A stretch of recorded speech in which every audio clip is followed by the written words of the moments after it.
Good morning everyone. Welcome back to the video series of Vivekananda public school. इस part 2 में हम class 10th का जो हमने पार्ट 1 बनाया था ट्रांसफॉर्मेशन ऑफ सेंटेंसेस, उसका हम आगे का पार्ट कवर करेंगे। आपको याद होगा, let's have a quick recap for you. Quick recap में हम देखें कि हमने पिछले वीडियो में क्या देखा था। सबसे पहली चीज, हमने ट्रांसफॉर्मेशन ऑफ सेंटेंसेस वो नहीं पढ़ा था जो कॉमनली पढ़ाया जाता है, जैसे अफर्मेटिव को नेगेटिव में कन्वर्ट करना, नेगेटिव को इंटेरोगेटिव में, इंटेरोगेटिव को आगे भी फॉर्म्स में कन्वर्ट करना। हमारा यहाँ पे ट्रांसफॉर्मेशन का मतलब है, transformation is the conversion of sentence from one grammatical form to another without altering its sense, यानी विदाउट चेंजिंग इट्स मीनिंग्स। यानी ये ट्रांसफॉर्मेशन वो ट्रांसफॉर्मेशन नहीं है जो हम अक्सर बनाया करते हैं। जैसे मान लीजिए हम एक सेंटेंस लेते हैं, आई गो टू मार्केट। अगर हमसे कोई कहे कि इसे नेगेटिव में कन्वर्ट कर दो तो हम कहेंगे I do not go to market, यानी इसका सेंस पूरा बदल गया, वाक्य जो है पॉजिटिव से नेगेटिव बन गया। और अगर हम इसे इंटेरोगेटिव यानी प्रश्नवाचक बनाना चाहते हैं तो हम हेल्पिंग वर्ब को आगे ले आते हैं और हम कहते हैं do I go to the market या do I go to market. इसमें सेंस जो है अल्टर हो जाता है, यानी meaning of the sentence is changed. पर यहां हम ऐसा ट्रांसफॉर्मेशन सीख रहे हैं जिसमें एक ही बात को अलग अलग ग्रामेटिकल फॉर्म से एक्सप्रेस किया जाता है विदाउट चेंजिंग इट्स मीनिंग। कल हमने डिग्रीज के ट्रांसफॉर्मेशन को देखा, जहां हमने पॉजिटिव से कंपैरेटिव, कंपैरेटिव से सुपरलेटिव डिग्री में सेंटेंसेस को बदला। इसके अलावा हमने असर्टिव सेंटेंसेस को एक्सक्लामेटरी में एंड वाइस वर्सा सीखा, यानी एक्सक्लामेटरी को असर्टिव में। अगर आपने पार्ट 1 नहीं देखा है तो पहले उसे देखें ताकि आप कंटिन्यूएशन में इसको समझ सकें। पार्ट 2 में हम कवर करेंगे सेंटेंस का transformation bye changing a word into a noun. Second हम देखेंगे bye changing a word into a verb. Third, by changing a word into adjective, and fourth, interchange of negative and affirmative but not in the common way कि negative का positive या positive का negative। हम देखेंगे किस तरह से without changing the meaning। तो सबसे पहले बात करें, यहाँ मैंने आपके समझने के लिए कुछ एग्जाम्पल्स को लिखा है, इनको हम यहीं सॉल्व करेंगे और इनके अलावा भी more than one एग्जाम्पल्स को समझेंगे।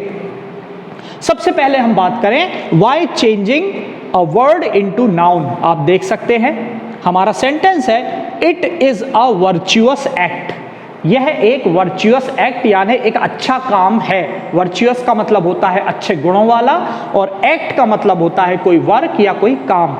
आप देख सकते हैं यहां पर एक्ट एक नाउन है और उसकी विशेषता या स्पेशलिटी बताने वाला या उसको मॉडिफाई करने वाला एक वर्ड वहां यूज किया गया है, वर्चुअस। और आप जानते हैं जब भी किसी नाउन की विशेषता बताने वाला कोई शब्द उसके पहले लगाया जाता है तो उसे एडजेक्टिव कहा जाता है। और यहां हमें क्या करना है, by changing a word into noun.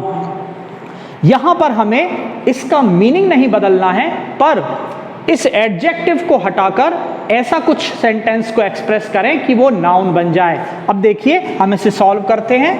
It is an act of virtue. आप देख सकते हैं हमारे सेंटेंस का मतलब लगभग वही निकलेगा जो फर्स्ट का था। It is a virtuous act, it is an act of virtue. Changes क्या हुए, ए की जगह एन लगा क्योंकि एक्ट ए से स्टार्ट है, और एक्ट ऑफ वर्च्यू यानी अच्छे गुणों का काम या अच्छा काम, इस तरह से हमने बना दिया। तो हमने एक्ट के आगे जो वर्चुअस था उसे बदल दिया और उसे एक्ट ऑफ वर्च्यू कर दिया। यहां पर बात अब एडजेक्टिव की नहीं रही बल्कि नाउन की हो गई, यानी वर्च्यू खुद एक नाउन है। आपने हिंदी में सुना होगा गुण और अवगुण, ये क्या होते हैं, नाउन होते हैं। इन्हीं को इंग्लिश में कहा जाता है वर्च्यू और वाइसेस, VICES, वाइसेस। वर्च्यूज यानी सद्गुण या गुण, अच्छे गुण, और वाइसेस यानी अवगुण या दुर्गुण। इसी के बाद हम इसका एक और एग्जाम्पल समझें। मान लीजिए हमारा सेंटेंस है, we did our work carefully. हमने अपना काम बहुत ही सावधानी से किया। We did our work carefully. अब इसे हमको इसी तरीके से बदलना है, by changing a word into noun. तो हम क्या बनाएंगे, we did our work with care, जिससे हमने जिस तरह हमने वर्चुअस एक्ट को एक्ट ऑफ वर्च्यू कर दिया, उसी तरह वर्क केयरफुली को वर्क विथ केयर भी किया जा सकता है। तो अपने आप वर्ड जो है नाउन में कन्वर्ट हो जाएगा। केयरफुली क्या है, एडवर्ब है, और अगर हम उसको केयर कर दें, केयर मतलब देखभाल करना, संभालना, तो केयर जो है वो एक नाउन हो जाती है। और आप देख ही सकते हैं कि हमें इसे नाउन में चेंज करते हुए बनाना है, पर वाक्य का अर्थ नहीं बदलना चाहिए। इसके अलावा अब हम दूसरा देखें, bye changing a word into a verb. अब हमें क्या करना है, यहाँ पर जो भी शब्द हमें दिया गया था, चाहे वो एडजेक्टिव हो, एडवर्ब हो, कुछ भी हो, हमें उसे नाउन में बदलना था, पर यहाँ पर हमें उसी को वर्ब में बदलना है। इसका पहला एग्जाम्पल देखिए, हमने लिखा है एग्जाम्पल में, he sent an invitation to me, उसने मुझे इन्विटेशन भेजा। अब यहाँ पर हम देखें, इन्विटेशन एक नाउन है, लेकिन हमें चाहिए वर्ब, तो हम इसे सिंपली क्या बना सकते हैं, ही इनवाइटेड मी। यहां पर वर्ब का सेकंड फॉर्म लगा था सेंट। आप जानते हैं वर्ब का सेकंड फॉर्म पास्ट को बताने के लिए लगाया जाता है, इसलिए यहां पर था ही सेंट, उसने भेजा, क्या भेजा, एन इनविटेशन, एक निमंत्रण पत्र या निमंत्रण, टू मी, मुझे। अगर हम इसे डायरेक्ट बनाना चाहें और वर्ब का इस्तेमाल करना चाहें तो हम इनविटेशन यानी नाउन को वर्ब में बदल देंगे।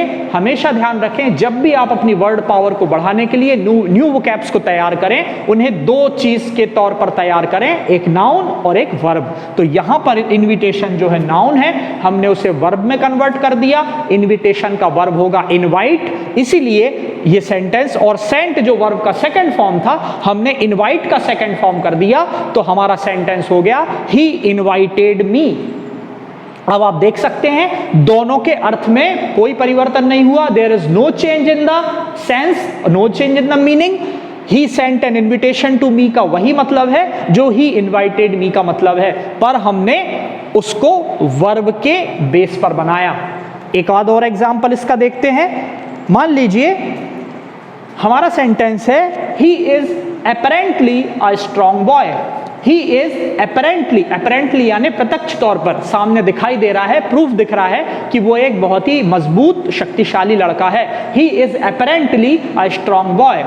अब इसे हमने वर्ब का यूज करना है, तो हम अपेरेंटली का वर्ब जब बनाएंगे तो हम बना देंगे एपियर्स। एपियर्स यानी दिखाई पड़ना, प्रतीत होना, दिखना, लगना, इस तरह से इसका अर्थ निकलता है। तो हमारा सेंटेंस हो जाएगा, he appears to be a strong boy, यानी वह एक स्ट्रॉन्ग बॉय दिखाई देता है या लगता है। बात दोनों की एक ही है, he is apparently a strong boy यानी वह प्रत्यक्ष रूप से एक स्ट्रॉन्ग बॉय है, या वह स्ट्रॉन्ग बॉय लगता है। दोनों का लगभग एक ही अर्थ है, पर एक जगह हमने वर्ब का यूज नहीं किया और हमारे सेकंड सेंटेंस में हमने वर्ब का यूज किया। जब वर्ब का यूज करेंगे तो अपेरेंटली को एपियर्स बना देंगे और सेंटेंस हो जाएगा, he appears to be a strong boy.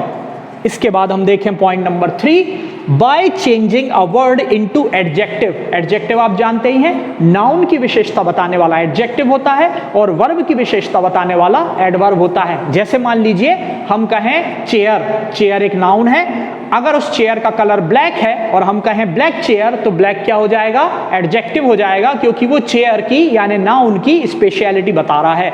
In the same way अगर हम बोलें कि टॉक, टॉक एक वर्ब है। अगर हम कहें किसी ने बात की, टॉक की, टॉक किस तरह की, बहुत अच्छे से की, तो हम क्या कहेंगे, टॉक नाइसली।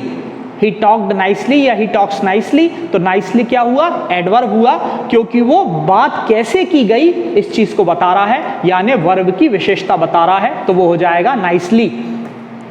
यहां पर हमें क्या करना है, जो भी वर्ड अवेलेबल है यानी सेंटेंस में दिया है उसे एडजेक्टिव का यूज करके बनाना है। एग्जाम्पल देखिए, हमने लिखा है this is an act of nobility. This is an act of nobility यानी ये एक नोबिलिटी का काम है, उत्तम काम है, अच्छा काम है, या हम हिंदी में कहें तो सत्कार्य है। अगर हम इसे एडजेक्टिव का यूज करके बनाना चाहें तो हम कहेंगे this is a noble act. अब आप देखिए, हमने एक्ट को नाउन ले लिया, नाउन के पहले उसकी विशेषता बताई कि हमारा एक्ट कैसा है, नोबल है, यानी नोबल क्या हो गया, एडजेक्टिव, क्योंकि वो एक्ट की विशेषता बता रहा है। तो हमने इस सेंटेंस को एडजेक्टिव के तौर पर बनाया, एडजेक्टिव का यूज करते हुए बनाया, पर उसके सेंस में यानी उसके अर्थ में कोई चेंज नहीं हुआ। इसे हम कहेंगे bye changing a word into adjective. याद रखें, हम क्या कर रहे हैं, हम सेंटेंसेस को ट्रांसफॉर्म कर रहे हैं, उनका रूप बदल रहे हैं, पर उनका अर्थ नहीं बदलता है। इसमें एक और एग्जांपल हम इसमें देखते हैं, जैसे he passed an hour anxiously, he passed an hour anxiously, यानी उसने बहुत ही चिंता में कोई आर काटा, यानी मान लीजिए उसे किसी सब्जेक्ट को किसी बात की चिंता है या डर है और उसका समय कट रहा है, तो उसने 1 घंटा बहुत ही चिंता से काटा। तो हम इसको बना सकते हैं ही पास्ड एन एनेक्शियस आवर। अब हमने क्या किया, आवर को नाउन बना दिया, नाउन है ही वो, और उसके आगे एनेक्शियस लगा दिया। तो हमने उस आर की स्पेशलिटी बता दी, उसे मॉडिफाई कर दिया कि वो कैसा आर था, चिंता से भरा हुआ आर था। तो हमारा सेंटेंस जो था ही पास्ड एन आवर एनेक्शियसली, उसको बदल के हमने कर दिया ही पास्ड एन एनेक्शियस आर। इस तरह से हमने एडजेक्टिव बनाकर सेंटेंस को ट्रांसफॉर्म कर दिया। इसके बाद हम इसमें देखें interchange of negative and affirmative. अब नेगेटिव और अफर्मेटिव जैसा कि मैंने आपको बताया उस तरह से नहीं है जिस तरह से हम यूजुअली करते हैं, उसमें सेंटेंस का अर्थ बदल जाता है, पर यहाँ पर नहीं बदलेगा। आप देखिए, हमारा सेंटेंस है I shall not forget your kindness, मैं तुम्हारी दया या काइंडनेस को नहीं भूलूंगा। ये हमारा एक नेगेटिव सेंटेंस है। बात भले ही पॉजिटिव है, पर कैसे कही जा रही है, नेगेटिव वे में कही जा रही है कि I shall not forget your kindness, मैं तुम्हारी काइंडनेस को नहीं भूलूंगा। इसे हमें अफर्मेटिव बनाना है विदाउट चेंजिंग द मीनिंग। तो हम क्या कहेंगे, आई शैल रिमेंबर योर काइंडनेस। आई शैल, हम यहाँ पे एक शब्द का इस्तेमाल करेंगे रिमेंबर का, यानी याद रखूंगा। फॉरगेट का मतलब होता है भूलना। तो हम कहेंगे आई शैल रिमेंबर योर काइंडनेस, यानी मैं तुम्हारी दया को याद रखूंगा। अब आप देखिए, सेंटेंस नंबर 1 जो नेगेटिवली कहा गया और सेंटेंस नंबर 2 जो पॉजिटिवली कहा गया, दोनों के अर्थ में कोई अंतर नहीं है, पर कहने के तरीके में अंतर है, इसलिए इसको ट्रांसफॉर्मेशन ऑफ सेंटेंस कहेंगे। एक और एग्जांपल हम इसका देखें। मान लीजिए हम एक सेंटेंस लिखते हैं यू आर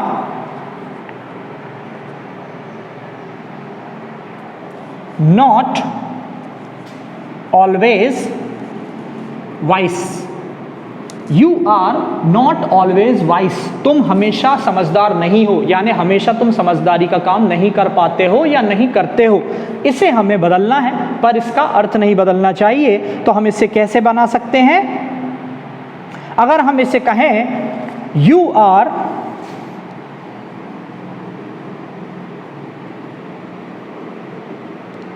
समटाइम्स फूलिश, यानी तुम कभी कभी फूलिश हो जाते हो।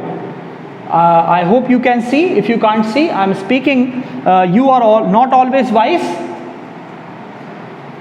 You are not always wise. इसका अगर हम वे बदल दें तो हो जाएगा यू आर समटाइम्स फूलिश, यानी तुम कभी कभी मूर्खतापूर्ण काम भी कर देते हो। तो इस तरह हम नेगेटिव से अफर्मेटिव या अफर्मेटिव से नेगेटिव बनाते हैं, पर सेंटेंस का अर्थ नहीं बदलता। ये हमारा पार्ट 2 था, जिसमें हमने सेंटेंस ट्रांसफॉर्मेशन के कुछ नए वेज देखे पिछले वीडियो को, और इसे ध्यान से देखें, इन्हें समझें, इनकी प्रैक्टिस करें। पार्ट 3 में हम दूसरे तरह के और ट्रांसफॉर्मेशंस को समझेंगे। Till then, thank you very much.